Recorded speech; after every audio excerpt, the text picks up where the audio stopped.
The Paris of Appalachia. The nickname for Pittsburgh has at times been a claim to fame and a means of derision. Most recently, it has served as the title of an essay collection by Pittsburgh newspaper columnist Brian O'Neill. In the collection, O'Neill portrays Pittsburgh as a city at a crossroads, a city of stunning vistas and a thriving cultural district known best for industrial decay and its pro-sports franchises.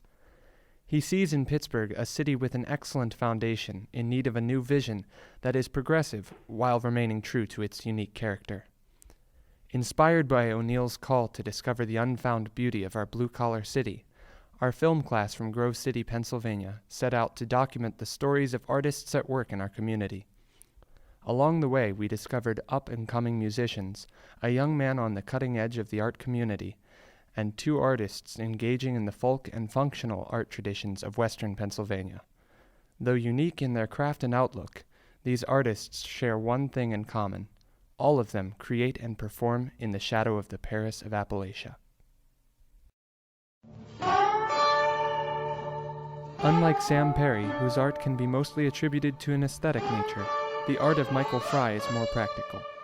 A husband and father who works by day with Campus Crusade for Christ, Frey crafts guitars from old cigar boxes in his workshop during his spare time.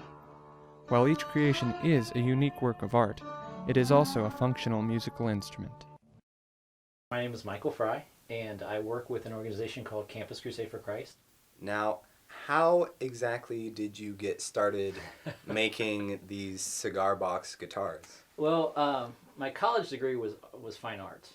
I was actually a photography major, but I loved sculpture. I love building stuff with my hands. If you look around my house, a lot of the furniture that's in my home is stuff that I've built.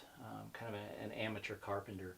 And I play guitar. I started playing guitar when I was in college, and I love music and instruments. And my son had gotten a subscription to a magazine called Make Magazine. And the very first edition that we got, the cover story was making cigar box guitars. Never heard of them before in my life, but I saw it and I thought, I need to make one of those. I'm not a cigar smoker. I own lots and lots of cigar boxes. I've smoked one cigar in my life. But when I got them, I was amazed at how beautiful they are. Just the boxes themselves. They have just an intrinsic beauty to them. And then to be able to put something together, to build something, and then at the end of the day, be able to play it, I thought this is awesome. So it combined that interest in making something, the sculptural aspect, and then finally being able to put some music out of a piece that you've made. Some functional art, I think, is really what they are to me. And where do you get the cigar boxes for? I've gotten them kind of all over. My latest acquisition was in Orlando, Florida. It seems like, as I said, as a non-cigar smoker, I'm in a lot of cigar shops. But I've gotten boxes in Maryland. I've gotten them in Orlando. I've gotten them primarily, my main source is in Slippery Rock. There's a place called Slippery Rock Cigar, and I'll give a shout out to Joe because he's a great guy. Kind of wherever I have an opportunity to travel, I want to stop in. If I see a cigar box or a cigar shop, I want to see if they sell boxes and what kind of boxes they have, and see if I can find something I've never seen before. Now, where do you sell them? You know, when I first built them, I had no intention at all of selling them. It was, like I said, just something that struck me as really interesting.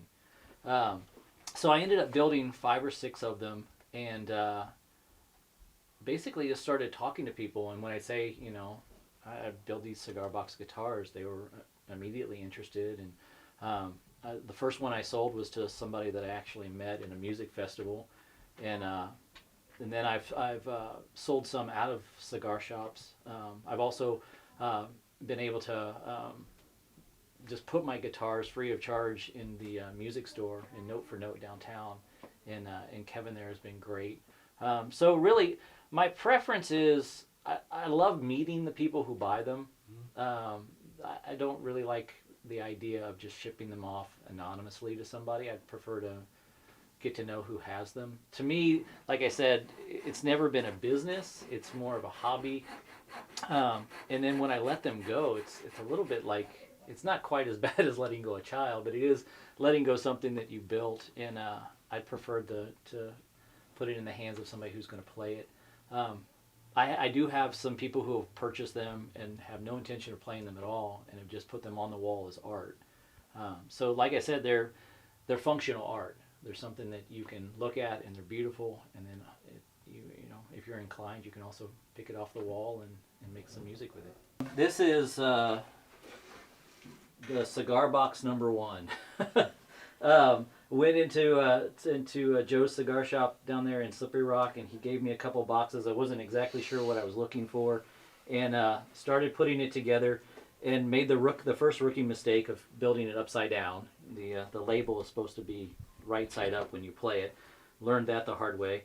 Like I said, didn't really even know what I was doing. I was following directions out of a magazine. I hand cut all of the frets with a file, and then took nails and cut the head off and the pointy end off, and filed them down one by one and glued them into place.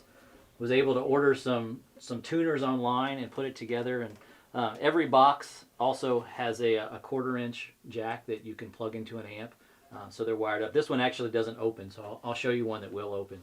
But this is the first one.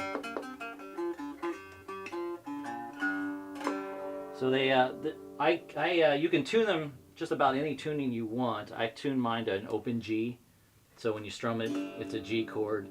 And a lot of the stuff that I do is just kind of playing leads off of that G. They're great for blues. But yeah, it was one of those things. I put it together, I strung it up, I tuned it, and it was almost as soon as I did it, it just seemed to be so playable. And so I have actually a couple of guitars and a mandolin and a bass and 2 ukuleles. I've got more stringed instruments than any person should have. But if I'm bored walking through my front room, I'll pick one of these up, you know, before I pick up the guitar, before I pick up the ukulele, just because they're fun. Moved on to an idea of combining wood, and so now the boxes that I make actually have a piece of pine that runs all the way through the middle of the box, and then it's reinforced on top and bottom with a piece of oak down here that gives it some structure, and then an oak fretboard. And then because you make such a significant cut for the strings, I backed it up with a piece of oak as well back there. I think this one will open up. It's got a little bit of a pin to it. There we go. But yeah, each of them has, as you learn new things, you learn new words, and this is a piezo transducer, I think is what it's called. And it basically just simply picks up vibration from the top of the box, translates it into the 1/4 inch jack that's there, and then you're able to plug it into an amp and play it amplified.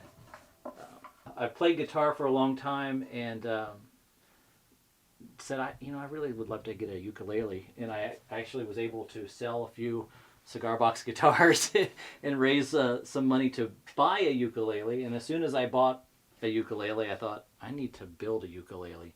And I happened to wander into a cigar shop and found this box, which was just the perfect size and shape for a ukulele. So yeah, so it's a playable uke.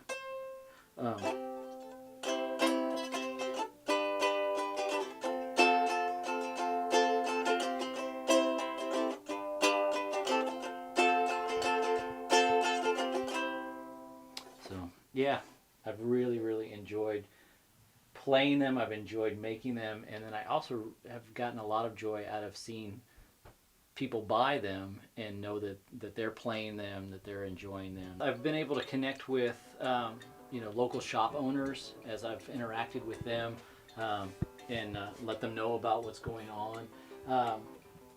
Been able to interact with some artists in town, some musicians in town, and shown them what I've done, and actually had a musician purchase one. And don't know if he's using it in his band, but I think maybe it was an add to his collection as well.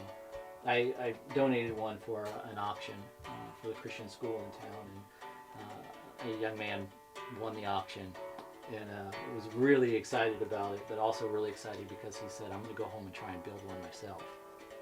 And so that's always encouraging too, that other people are not only enjoying the music from them, but learning the craft as well.